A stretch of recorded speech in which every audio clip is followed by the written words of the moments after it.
Selamat pagi. Ya, betul. Kemarin memang Mbak Inara ya. Jadi kita lihat bahwa dia meminta hak hukumnya ya yang berkaitan dengan hak asuh anak, karena hampir beberapa bulan ini beliau tidak bisa komunikasi dengan anaknya, tidak bisa bertemu dengan anaknya. Jadi ini langkah yang tepat yang diambil oleh Mbak Inara untuk meminta perlindungan kepada Komnas Perlindungan Anak. Karena siogianya kita tahu bahwa menurut putusan pengadilan yang beliau pegang saat ini, bahwa hak asuh itu ada di tangan beliau sebagai seorang ibu. Jadi tidak ada alasan kepada mantan suaminya Mbak Inara untuk tidak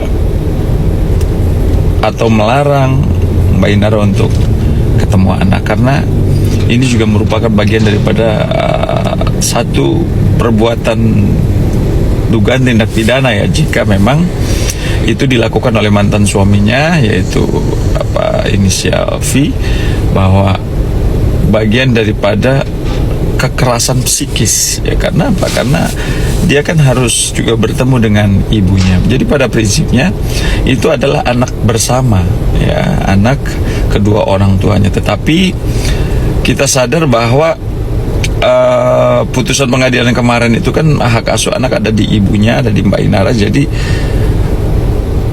harusnya anak-anak tinggal bersama Mbak Inara ya, gitu. Masalahnya mantan suaminya mau ketemu kan bisa aja, selama ini kan tidak ada masalah itu. Selama ini kan bisa komunikasi dengan anak-anaknya tanpa harus dia bawa kabur atau menyembunyikan anaknya atau menjauhkan anaknya dari Mbak Inara sendiri. Oh pasti itu jelas di dalam Undang-Undang Perlindungan Anak ya, karena itu kan hak anak untuk mendapatkan kasih sayang dari kedua orang tuanya, terutama ibunya yang memegang putusan pengadilan sebagai pemegang hak asuh anak. Iya dong, harus ya. Putusan pengadilan itu adalah undang-undang. Jadi kita harus tunduk dan patuh sama undang-undang, ya kan? Jadi walaupun itu berat bagi mantan suaminya, kenapa hak asuh anak jatuh ke tangan Mbak Inara, nah, kita harus tunduk. Karena ada asas hukum yang disebut dengan res judicata pro pere tato habitor. Putusan pengadilan itu harus dijalankan walaupun ya itu berat ya diterima oleh kita, tetapi tidak boleh kita bantah. Yes. Jika dia memaksa untuk terus menguasai anak-anaknya tanpa dia memberikan kesempatan kepada Mbak Inara selaku ibu kandungnya, maka itu jelas bertentangan dengan Undang-Undang Perlindungan Anak ya, Undang-Undang Nomor 35 tahun 2014, jelas di dalam pasal 76C jungto pasal 80 ya. Jadi melarang keras ya, kekerasan fisik maupun psikis atau menterlantarkan anak ya. Ini kan bagian daripada kekerasan psikis gitu loh. Karena anak kan harus ketemu dengan ibunya, apalagi seorang ibu yang biasa melahirkan, merawat ya kan, pasti anak-anak kangen lah ya gitu. Yes, sanksi pidananya jika memang terjadi kekerasan, apakah itu kekerasan biasa atau kekerasan dengan luka berat atau sampai meninggal, itu jelas ada di dalam pasal 80 Undang-Undang Perlindungan Anak, Undang-Undang Nomor 35 tahun 2014. Sanksi pidananya dari 3 sampai 15 tahun dan dendanya juga sampai miliar ya dendanya gitu. Betul. Yes. Ya harapannya adalah jadilah orang tua yang bijak supaya anak ini kan sama-sama dibesarkan oleh kedua orang tuanya.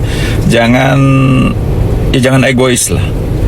Jangan egois, karena jelas bahwa anak itu adalah anugerah yang harus kita jaga, yang harus kita rawat dan harus kita lindungi secara bersama. Ya betul apa yang disampaikan sama Komnas Perlindungan Anak kemarin gitu loh, bahwa kegagalan kita di dalam mendidik anak atau menjadi orang tua buat anak-anak karena bercerai ini kan merupakan bagian daripada kegagalan. Jadi kegagalan itu jangan terus ditambah sehingga ini akan menjadi berbahaya buat psikis dan mental anak itu sendiri. Saran saya tetaplah menjadi orang tua yang bijak, yang baik, walaupun mereka tidak bersatu lagi menjadi pasangan suami istri, tetapi kan bisa membesarkan anak. Tujuannya adalah bagaimana kebahagiaan anak bisa diterima, anak-anak bisa menjadi sukses, pintar, cerdas, kesehatannya juga terjaga dengan support dan kasih sayang dari orang tua walaupun sudah tidak bersatu lagi. Oke, thank you so much.